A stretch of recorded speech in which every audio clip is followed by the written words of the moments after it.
mõtlesin kõige selle üle, mida me ise oleme rääkinud täna ja mis on kõlanud kogu selles mõnusas klubis, et kui me räägime autorlusest, siis me räägime või autorluse probleemist, siis me räägime sellest seoses võimalusega teoseid kopeerida.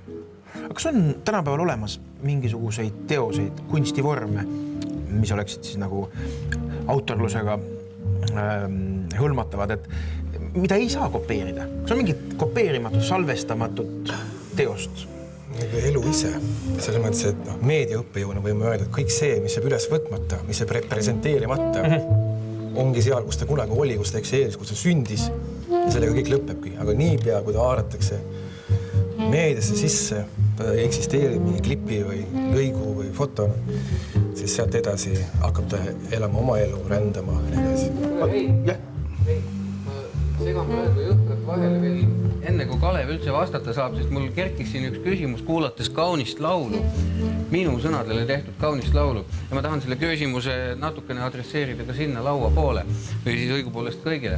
Vaata, selline mõttemäng, et kui me nüüd kujutame ette oma hullus unelmas näiteks, et meie klubiõhtut, ütleme, kantakse üle näiteks televisioonis. Ja siis me kujutame ette niisugust veel ebatõenäolisemat olukorda, et meie suurepärased külalised ühtäkki on täiesti suu peale kukkunud ja mul ei jää siin mitte midagi muud üle, kui hakata laulma. Ja laulda näiteks... See oleks õudne, ütlen vahele. Jah, aga laulda näiteks laulu, mille on loonud Erik Trieger minu sõnadele. Jah, on ka selline laul olemas. Ja ma laulangi seda laulu, aga kusagil internetis lähevad satelliitidel juhtmed ja kaablid sassi kosmoses ja see ülekanne paisatakse näiteks Burkina Faso jalgpalli finaalvõistluste ekraanidele, mis on avalik ja piletiga üritus ja 1000 väikest neegripoissi võtavad oma nutifonid ja filmivad minu imelise laulu üles, paiskavad selle YouTube'i, nii et see on kohe kõigile näha veel enne, kui meil klubiõhtu otsas on. Siis mis saab? Kes läheb vangi ja kuidas Krieger oma raha kätte saab? Kalev. Kas ma sain õigesti aru, et suulise vastamise järg on meie laua käes? Kalev peab vastama. Vangi ei lähe keegi ja Krieger saab oma raha kätte.